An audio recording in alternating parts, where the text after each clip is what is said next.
예, 오늘 성경 말씀은 야고보서 3장 1절에서 12절까지 말씀이 되겠습니다. 다른 때와 마찬가지로 오늘도 제가 한 절 읽고 그리고 여러분이 한 절 읽는 교독 형식으로 봉독하도록 하겠습니다.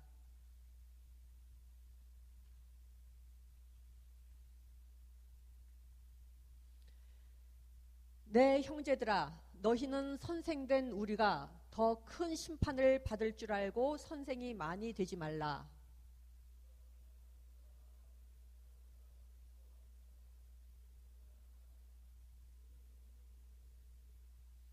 우리가 말들의 입에 재갈 물리는 것은 우리에게 순종하게 하려고 그 온몸을 제어하는 것이라.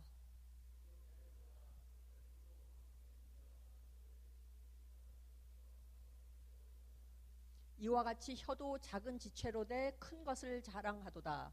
보라, 얼마나 작은 불이 얼마나 많은 나무를 태우는가.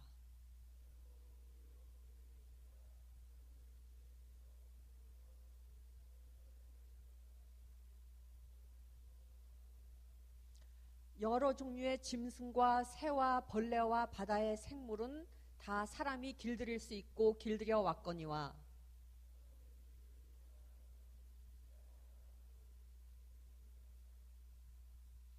이것으로 우리가 주 아버지를 찬송하고 또 이것으로 하나님의 형상대로 지음을 받은 사람을 저주하나니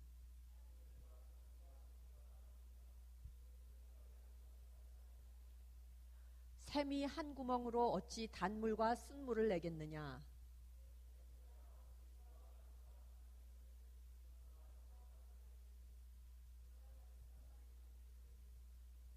아멘. 오늘은 여러분들이 기운이 많이 없는 것 같아요. 왜 그런지 모르겠네. 시험 끝난 지도 벌써 일주일이 지나고 그랬는데 다시 그 시험 치는 것 같아서 상당히 미안하지만은 오늘 설교 말씀은 OX 퀴즈로 먼저 시작을 해보도록 하겠습니다. 한 3문제인데 여기에 자신에게 해당하는지 안 하는지 해당하면은 O 그리고 해당하지 않으면은 X로 한번 이야기해보도록 하겠습니다. 1번 나는 말로써 다른 사람을 결코 해한 적이 없습니다. O인 사람 예해보고요. 그 다음에 X인 사람 제가 예하라 그럴 때 예 한번 해보세요. O인 사람 아무도 없어요? X인 사람 그것뿐이 안 돼요.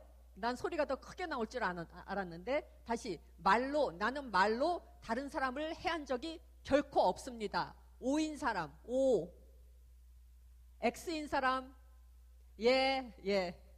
2번, 어떤 사람에 대한 말을 들었을 때 그 말에 대해 내가 확실히 모르거나 절대적으로 진실이라고 확신하지 않는 경우에는 그 말을 다른 사람에게 퍼뜨리지 않았습니다. 그런 적이 결코 없습니다.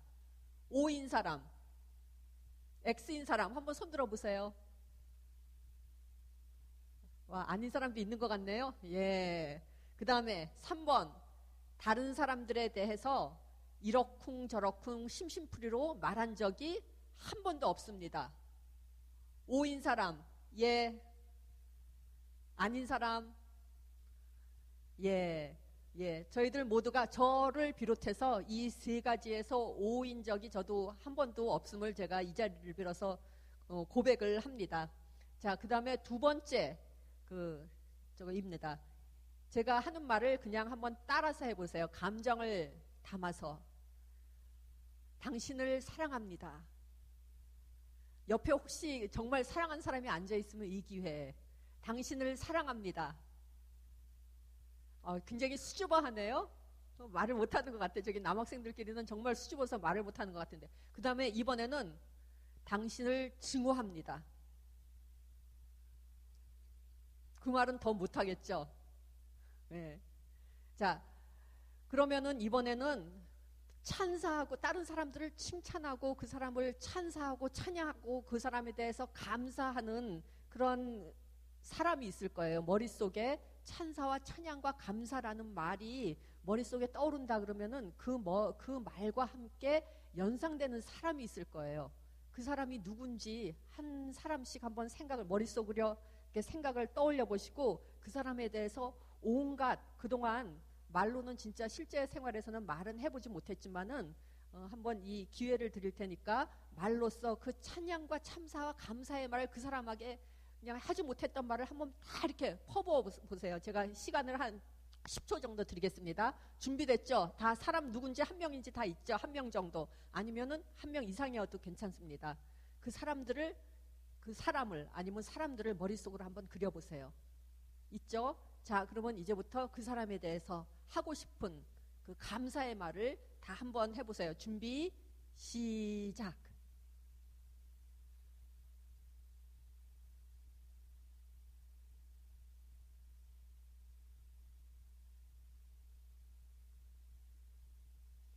기분이 좋아졌어요? 나빠졌어요? 기분이 얼굴 표정을 제가 이렇게 여기서 봤는데 여러분들 기분이 많이 좋아졌는지 많은 분들이 얼굴에 미소를 띄우고 있는 걸 보았습니다. 여러분이 그 머릿속으로 찬사, 칭찬하는 말, 그 다음에 감사하는 말을 하는 동안 저는 뭐를 했냐 하면은 여러분이 그 하는 그 문장을 다 여러분 자신에게 되돌려 달라고 저는 속으로 그렇게 기도했습니다. 이제 그 말들이 다 여러분 자신의 말들이 될 거예요. 자, 그 다음에는 이 칭찬하고 감사하는 그것을 이제 머릿속으로 조금 아까 냈죠. 이제는 이 마음으로 한번 느껴보십시오. 이 칭찬과 감사하는 그 말들을 누가 나에게 정말 많이 했다. 나는 이런 칭찬을 들을 만한데, 나는 이런 감사의 말을 들을 만한데 사람들이 알아주지 못하고 그런 말을 못 해주죠. 그렇지만은 하나님께서 아셔주고 또 이 자리에 있는 학생들이 옆에 있는 학우들이 지금 다 알아서 그것을 나한테 말해준다 하고 마음으로 이렇게 느끼시면서 한번 생각해 보세요. 마음으로 한번 느껴보시기 바랍니다.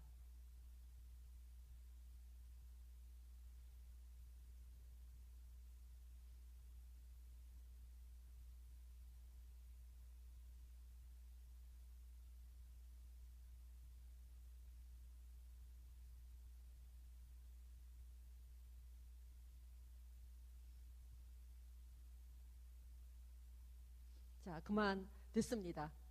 자, 그 말들을 옆에 있는 사람이 지금 여러분에게 각자에게 했다고 생각하시기 바랍니다. 자, 문제는 우리가 정말 일상생활에서 이런 말들을 하거나 들어야 되는데 실제로는 그렇지 않은 경우가 참으로 많습니다. 오늘은 이 야고보서의 말씀이 혀에 대한 말씀입니다. 혀라는 단어가 많이 나오는데 여러분들 몸무게가 각각 다를 거예요.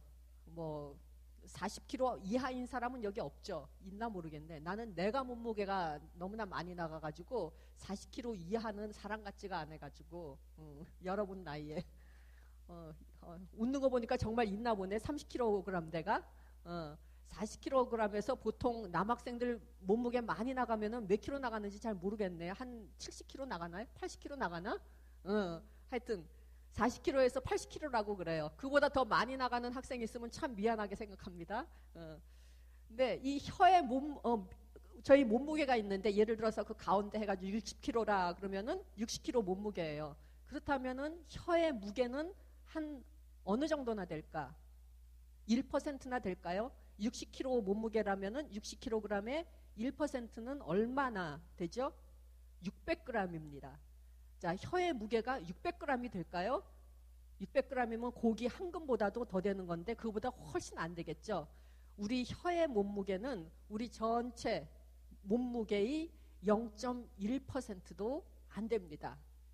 그런데 이 0.1%도 안 되는 아주 미약하고 사소하고 보잘것없는 혀가 가만히 보면은 우리의 삶의 전체를 좌지우지하고 우리의 삶뿐만이 아니라 다른 사람의 삶까지도 인생 전체까지도 흔들어 놓는 그러한 힘을 가지는 것에 대해서 부정하는 사람은 아마 하나도 없을 겁니다. 말은 그 말을 한 사람한테 그 대상한테 상대방에게 상처를 입히기도 하고 또 어떤 경우에는 그 사람의 골 깊은 병을 치료하기도 합니다. 말은 파괴자가 되기도 하고 아니면은 인생이라는 집을 아름답게 지을 수도 있죠. 말은 그래서 혀에서 나오는 이 말은 무한한, 우리들이 상상할 수 없는 무한한 힘을 가지고 있습니다. 오늘 이 야고보서 12절의 말씀, 1절에서 12절의 말씀을 저희들이 같이 봉독해 봤는데, 이것을 국어 시간 같이 문단으로 나누어 보면은 몇 문단으로 나뉠까요? 몇 문단으로 나뉠까? 세 문단으로 나뉩니다. 이 세 문단이 어떻게 세 문단으로 나뉘냐 하면은 혀의 역할에 따라서, 하는 역할에 따라서 세 문단으로 나뉘는데, 1절에서 4절까지는 혀의 역할 중 첫 번째 역할, 그 다음 5절에서 8절, 또 다른 4절이죠. 5절에서 8절까지는 혀의 두 번째 역할, 그 다음 세 번째인 9절에서 12절까지는 혀의 세 번째 역할을 여기서 설명하고 있습니다. 자, 그러면은 우리가 혀의 역할이라고 할 때 흔히 맛을 보는 역할도 있지만, 여기서는 맛을 보는 역할 이외에 혀의 역할이 세 가지가 있는데, 이것은 주로 말을 통해서 나오는 우리 혀의 역할에 대해서 세 가지로 이야기하고 있습니다. 첫 번째, 1절에서 4절에서는 혀의 역할을 뭐라고 이야기하고 있나요? 여기서는 혀를 두 가지 것에 비유하고 있습니다. 하나는 뭐냐 하면은 말에 씌운 굴레, 또 하나는 배의 키. 한마디로 혀의 역할을 여기서 뭐라고 이야기하고 있습니까? 우리의 삶의 나침판, 인도자와 같은 역할, 우리의 삶의 방향을 결정하는 역할을 하는 것으로 여기서 말하고 있습니다. 그것이 혀의 첫 번째 역할, 우리의 삶의 방향자, 조종자. 배의 방향을 조종하는 것이 키가 되듯이, 또 말에 어쪽으로 갈 것인가 그것을 조종하는 것이 그의 제갈에 잎이 물린 그거 고삐를 가지고 조정을 하듯이, 우리 삶의 방향은 바로 우리가 하는 말, 혀에서 나오는 말에 의해 정해진다 하고 첫 번째 4절에서는 말씀하고 있고요. 두 번째 혀의 역할은 뭐라고 이야기하나요? 여기서는 혀를 뭐에 비유하고 있죠? 하나는 불에 비유하고 있습니다. 모든 산과 들을 다 태우는 불에 비유하고, 또 두 번째는 길들이지 않은 짐승, 새벌레, 바다 뭐 이런 게 쭉 나오죠. 짐승에 비유하고 있습니다. 이것은 뭐냐 하면은 혀가 하는 역할이 삶의 파괴자가 될 수 있다는 역할을 할 수 있는, 여기서 이제 얘기하고 있죠. 치유할 수 없는 말, 돌이킬 수 없는 말, 다른 사람의 삶을 산산이 부숴놓는 그런 역할을 하는 것을, 그 혀의 역할을 불 혹은 짐승에 비유하고 있습니다. 얘기가 하나 있습니다. 일화가 하나가 있는데, 어떤 마을에 있었어요. 영국에서 있었던 이야기입니다. 있었는데 이 마을에 어떤 소문이 돌았어요. 어떤 사람에 대한, 아주 조그만 마을이었는데 어떤 사람에 대한 소문이 돌았는데, 이 사람이 얼마나 어떠한 사람인지, 이 사람에게 아주 치명적인 치명타를, 이 커리어에 치명타를 입히는 그러한 소문이 돌았습니다. 근데 그 마을에 살고 있던 한 사람 중 그 사람이 이 소문을 듣고서 아, 그런가 보다 하고 별 생각 없이 그 말을 다른 마을 사람들에게 이렇게 막 퍼뜨렸어요. 만나는 사람마다 이런 일이 있었다며, 한마디로 이제 가십을 한 거죠. 이 말하고 딴 사람 만나가지고 또 그 사람에 대해서 또 이 말을 하고, 그래서 얼마 안 돼서 이 조그마한 마을에 그 사람에 대한 이 소문이 완전하게 무성하게 돌아가지고 모든 마을 사람들이 알게 됐습니다. 그렇게 되니까 마을 사람들이 이 소문의 이 근원이 되는 이 사람, 그 문제, 그 사람에게 대해서 이제 손가락질을 하기 시작했어요. 손가락질을 하기 시작하니까 이 사람은 그 마을에서 더 이상 살 수가 없게 됐습니다. 결국은 어느 날 이 사람이 자기 직장도 그만두고 혼자 몰래 조용히 마을을 떠나는 사태가 벌어졌습니다. 그런데 문제는 이 사람이 마을을 떠난 후에 그 소문이 거짓이었다는 것이 밝혀졌습니다. 헛소문이었습니다. 그러니까 이 사람에 대해서 그 소문을 듣고 이 마을 사람들에게 가장 많이 말하면서 퍼뜨린 이 사람이 이제 양심의 가책을 받기 시작했습니다. 그래서 어떡하나 이 사람은 마을을 떠나버렸고, 나는 그러면 어떻게 하면 좋을까? 어떻게 하면 용서를 받을 수가 있을까? 다른 사람들은 아무 말을 하지 않았지만은 자기 자신을 자신이 용서할 수 없기 때문에 너무나도 괴로워했습니다. 그래서 어떻게 했느냐 하면은 이제 마을의 목사님을 찾아갔습니다. 목사님을 찾아가서 이런 일이 벌어져서 제가 지금 몹시 괴롭습니다. 어떻게 하면은 좋겠습니까?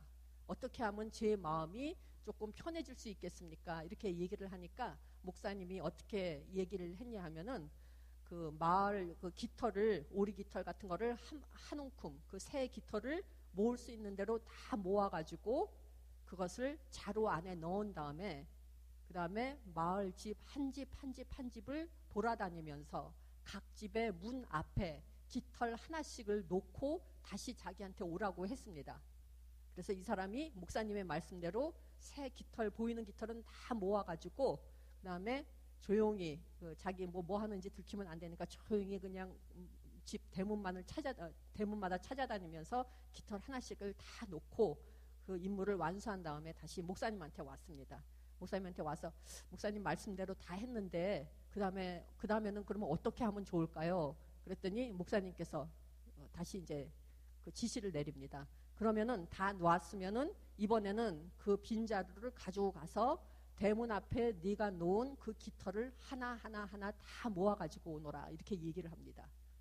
그러니까 이 사람이 생각해보니까 그게 가능한 일이 아니에요. 깃털이 지금쯤은 어떻게 될까요? 바람에 날려서 다 어디로 사라져버렸겠죠. 그래서 목사님 그렇게 못합니다. 깃털이, 제자리에 있는 깃털이 지금쯤 하나도 없을 텐데요. 그렇게 얘기하니까 목사님께서 대답하십니다.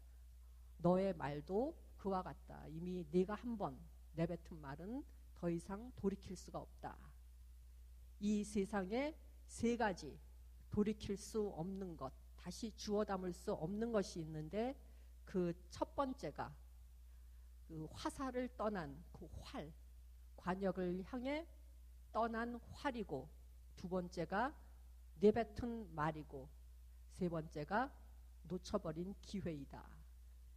이 세 가지는 한 번 그것을 놓쳐버리면 다시는 주워 담을 수 없다, 이렇게 이야기했다고 합니다. 이 혀를 통해서 우리의 삶이 파괴될 수 있고 또 다른 사람의 삶이 파괴될 수 있다 하는 것, 5절에서 9절까지 가르치고 8절까지 가르치고 있습니다. 그렇다면 세 번째 혀의 역할은 무엇인가요? 9절에서 12절까지의 그 본문에 나와 있습니다.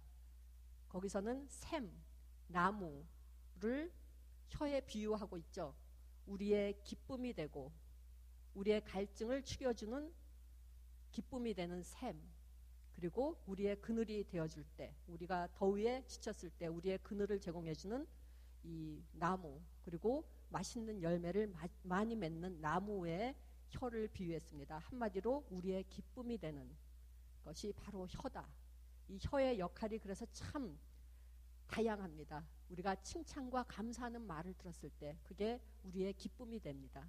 상대방의 기쁨뿐만 아니라 그렇게 말을 하는 나의 기쁨도 됩니다. 자, 이 자리에 모인 여러분들 중 칭찬하는 말, 다른 사람이 나에게 칭찬하는 말, 또 다른 사람이 나에게 고맙습니다 하는 감사의 말을 듣지 않기를 원하시는 분 있으시다면은 한번 벌떡 일어나 보세요. 자리에서. 아무도 안 계실 겁니다.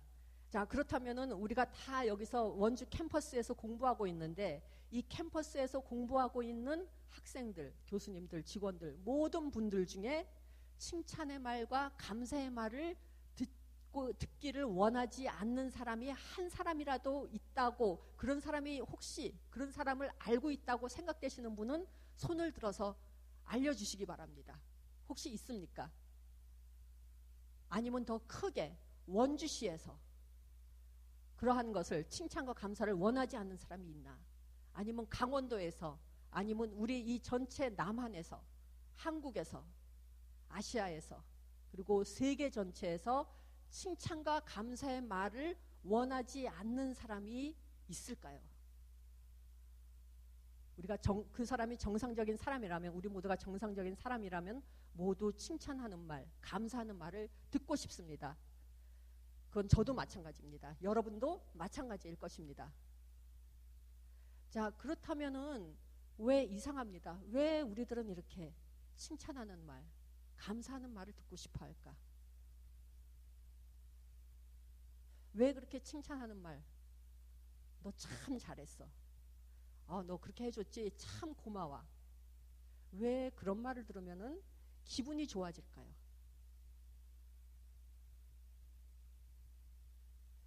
왜냐하면은 우리 모두가 하나님의 형상을 따라 만들어졌기 때문입니다.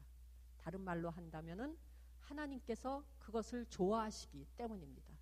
하나님께서 찬양하는 말, 감사하는 말을 듣기를 원하듯이 하나님의 형상을 본받아 지어진 우리도 당연히 칭찬하는 말과 감사하는 말을 듣기를 좋아합니다.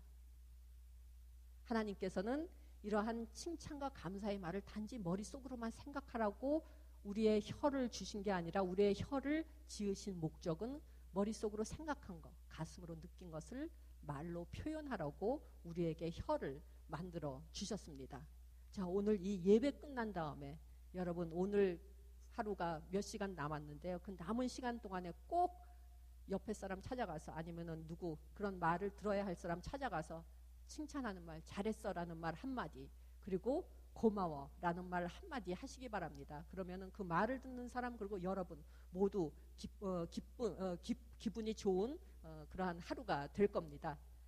자, 이 잠언의 말씀에 다음과 같은 오늘의 이 그 야고보서의 말씀이죠. 맨 마지막에 보면은 마지막 2절에 보면은 샘이 한 구멍으로 어찌 단물과 쓴물을 내겠느냐, 어찌 무화과 나무가 감람 열매를 포도나무가 무화과를 맺겠느냐, 이와 같이 짠물이 단물을 내지 못하느니라 하고 11절 12절 말씀에 나와 있는데요. 이 말은 무슨 말이냐, 우리가 하는 말은 바로 우리의 마음이 어떤 상태인지, 우리의 혀로 나오는 이 말은 우리의 마음이 어떤 상태인지를 잘 나타내 준다는 말입니다.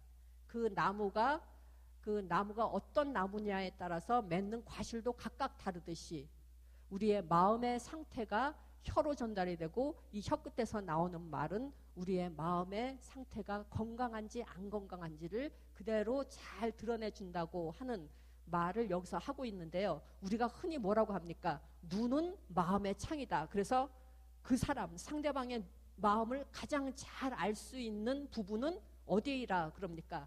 눈이라 그러지만은 저는 결코 그렇게 생각하지 않습니다. 상대방의 마음 그리고 내 마음을 가장 잘 알 수 있는 부분은 눈이 아니라 바로 우리의 혀입니다. 우리의 혀 끝에서 나오는 말이 그 사람이 지금 무슨 생각을 하고 있는지, 그 사람이 어떤 인간인지, 정신적으로 건강한지, 정말 감사하며 사는 사람인지 아닌지를 이 혀 끝에서 나오는 말로 우리가 가장 잘 알 수가 있습니다.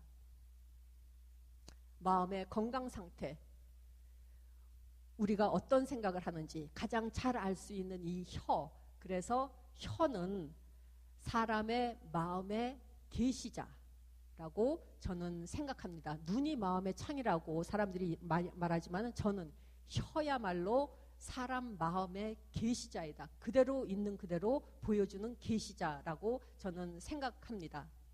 잠언 12장 18절에 말씀해 보면은 칼로 찌름같이 함부로 말하는 자가 있거니와 지혜로운 자의 혀는 양약과 같으니라, 이렇게 얘기하고 있는데요.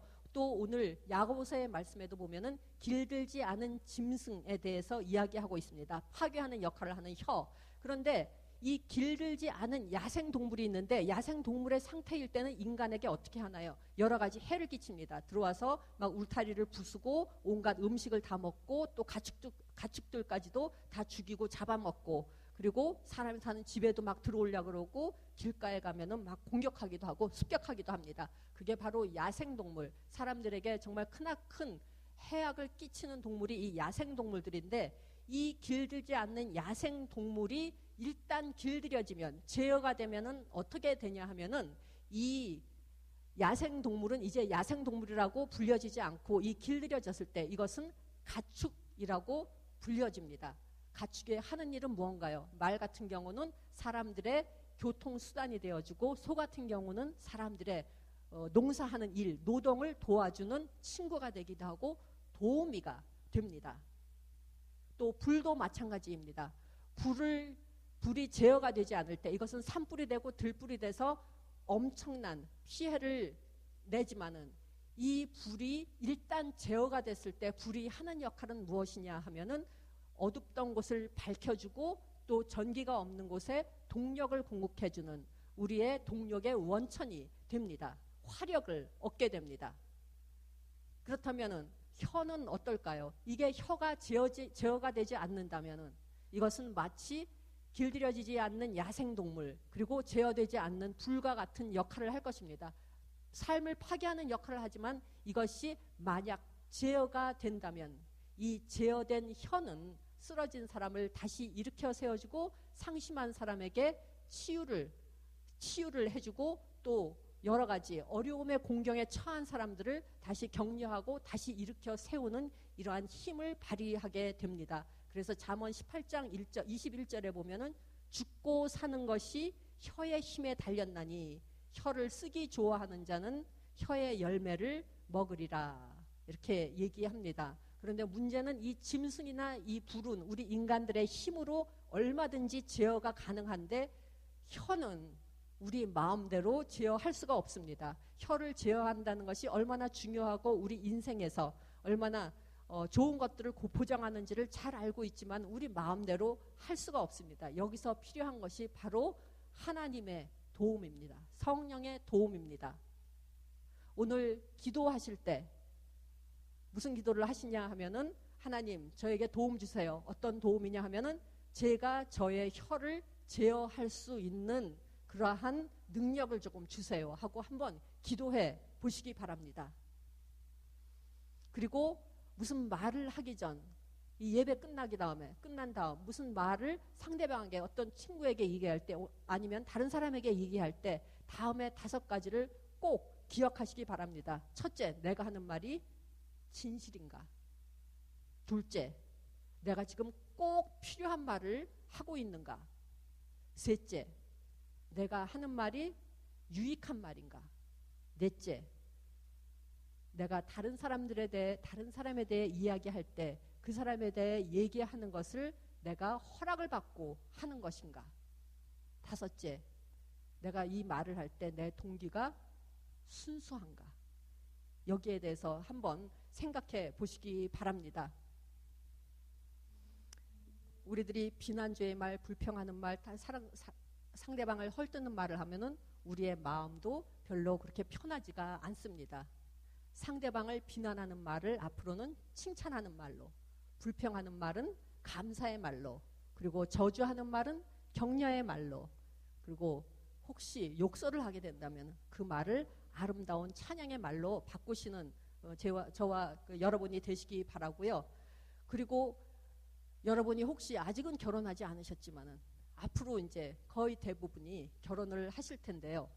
결혼하게 되면 여러 가지 문제가 많습니다. 뭐 결혼하기 전에도 뭐 사귀고 데이트하는 기간에도 문제가 많은 거를 제가 또 사목이기도 하죠. 그래서 낮에는 잘 모르겠는데 밤에 기숙사에서 근무하다가 왔다 갔다 하다 보면은 아무래도 밤 10시 이렇게 밤이 되면서 이렇게 거기 커플들이 굉장히 많다는 것을 제가 잘 몰랐는데 기숙사에서 사목 생활을 하면서 참 많이 알았습니다. 아, 우리 학교에는 정말 커플들이 너무나 많다.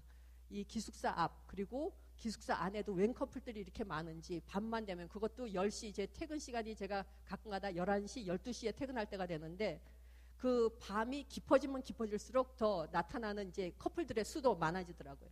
이게 사귀다 보면은 혹은 이제 결혼해가지고 생활을 하다 보면은 이제 상대방이 미워질 때가 있습니다. 사귈 때는 그 미워하는 것도 이제 사랑하는 감정이 없어지지 않은 채 뭔가 이렇게 사랑 싸움을 하느라고 그렇게 티격태격하지만은 부부가 됐으면 일단 부부가 된 경우에는 정말 상대방이 보이지 않던 연애 시절에는 보이지 않던 부분이 하나하나 다 보이면서 그 인간이 이제 미워질 때가 있습니다. 정말 같이 살고 싶지 않을 그런 그 지경에 이르는 경우가 참 많습니다. 그래서 이혼율도 많은데 어떤 그 부부가 이러한 똑같은 위험에 처했습니다. 연애할 때는 모든 게 다 좋았어요. 싸움하는 것도 그것도 아주 달콤하고 괴롭지만 달콤했고 모든 게 좋았는데 결혼을 했는데 정말 부부싸움을 했는데 이거는 아주 심각한 부부싸움입니다. 정말 싫어가지고 부부싸움을 하고 이제 돌이킬 수 없는 지경에까지 갔습니다. 어떻게 했느냐 하면은 그 다음에 이제 카운셀링 센터로 가서 이제 카운셀링을 받으러 갔습니다. 또 우리가 지금 부부가 지금 이런 말을 이렇게 해가지고 지금 관계가 파탄 지경에 이르렀습니다. 도저히 같이 살 수 없는 지경이 됐습니다. 어떻게 하면 좋겠습니까? 하니까 카운셀러가 한 가지 그 제안을 합니다. 그러면은 조금 지금 두 사람의 감정이 너무나 격해 있으니까 조금 이제 가라앉혀야 되니까 집에 가서 다시 6개월 후에 오는데 그 6개월 동안 한 가지만 하면 된다 이렇게 얘기합니다. 그래서 무엇입니까? 하고 하니까 그 6개월 동안 가서 미운 짓, 상대방 배우자가 미운 짓 하면은 그거 가지고 트집 잡지 말고 그거 왜 그랬냐 그렇게 하지 말고 사랑해 여보 이렇게 얘기하라고 합니다. 또 그 다음에 또 다른 여기 배우자가 또 다른 미운 짓을 하면은 사랑해 여보 이렇게 계속 이렇게 이 말을 같은 말을 계속 6개월 동안 반복한 후에 6개월 후에 다시 나한테 와서 다시 그때 그 결혼 상담을 하자 이렇게 얘기를 합니다. 그래서 돌려보냈습니다. 그리고 이제 6개월이 됐어요. 6개월 후에 이 부부가 나타났는데 그래서 이제 나타나니까 이제 카운셀러가 얘기합니다. 그래서 6개월 동안 잘 이제 있었죠. 이제 이혼을 해야 될지 말아야 될지 이제 그 카운셀링 이제부터 해야 되는데 자 그러면 이제 시작할까요? 이렇게 얘기를 하니까 이 두 부부가 손을 꼭 붙잡고 얘기합니다. 이혼이라뇨. 저희 두 부부가 얼마나 사랑을 하는데 그래서 어떻게 된 거냐고 카운셀러가 물으니까 정말 사랑한다는 말을 처음에는 하라 그러니까 마지못해서 정말 입에 나오지 않는 말이었지만은 마지못해서 했는데 나중에 그 말을 계속 반복하다 보니까 정말 사랑하는 감정이 생기더라는 겁니다. 그 사람의 미운 것을 덮어주려는 마음이 생기고 어떻게 하면 저 사람을 사랑할 수 있을까 노력하려는 마음이 생기고 그렇게 하다 보니까 상대방의 좋은 점은 더 돋보이게 되고 상대방의 약점과 단점은 점점 감추어지면서 이게 덮어지더라는 이런 이야기를 했습니다. 그래서 그 부부는 해서 계속 잘 살았다는 제가 이야기를 들었는데요. 여러분들 모두 사랑받는 삶을 원합니다. 사랑받는 삶을 살기를 원하십니까? 그렇다면 그 해결책은 무엇일까요?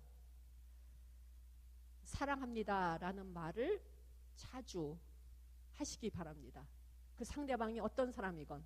그런데 여기는 대학생들은 조심해야 될 건 저도 그런 일이 있지만은 1학년 때 저희는 80명 정원이었는데 80명 중에 8명만 여학생이었고 나머지 72명은 남학생이었습니다. 저는 근데 사람들 보기만 하면 잘 웃거든요. 잘 웃습니다. 빵긋빵긋 이렇게 잘 웃는데 문제는 그 중에 남학생이 한 명 있었는데 이 남학생이 내가 빵긋 웃으면은 그 자기를 좋아해서 웃는 걸로 이게 오해를 하더라고요. 그래서 나는 이렇게 만나기만 하는 인사가 이렇게 이렇게 웃어주는 거였어요. 이 남학생이 가만히 있다가 한 중간고사 칠 때쯤 해가지고 나한테 오더니 저한테 그러는 거예요. 혹시 나한테 마음이 있어서 지금 나를 좋아해서 그러는 거 아니냐. 그러면은 데이트를 할 용의도 있다. 근데 저는 정말 그런 생각이 없었거든요. 어쨌든 다른 사람에게 상대방에게 사랑한다는 말을 많이 함으로써 사랑받는 사람이 되시기 바랍니다. 용서받는 삶을 원하신다면은 사람들에게 용서합니다. 용서한다라는 말을 많이 하시기 바랍니다. 격려받는 삶을 원하신다면은 격려하는 말을 많이 하시기 바랍니다.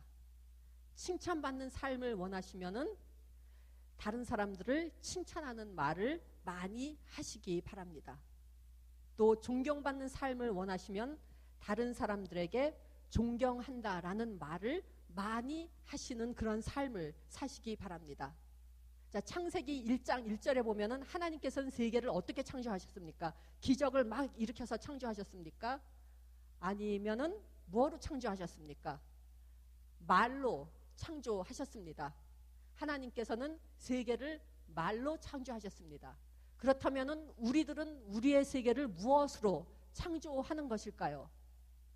우리가 하는 말로 창조하는 것입니다.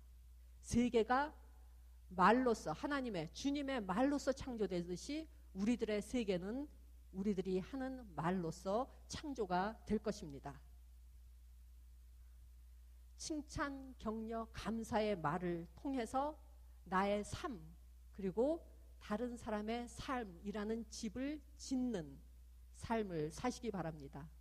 그리고 절대로 이 비방하고 욕설로서 다른 사람들에게 야수와 같이 되어서 짐승과 같이 되어서 울부짖는 그러한 야수들이 하는 말들은 말이 아니라 짖는다 그러죠. 짖는 삶이 아니라 짐승과 같이 짖는 삶이 아니라 아름다운 집을 건설하는 짓는 삶을 집을 짓는 삶을 사시기 바랍니다. 그래서 저희들이 말을 통하여 죽음이 아니라 삶을, 혼란이 아니라 조화를, 그리고 다툼과 분열이 아니라 평화를 가져오는 우리들의 아름다운 삶을 만들며 가꾸는 여러분과 제가 되시기를 간절히 바랍니다.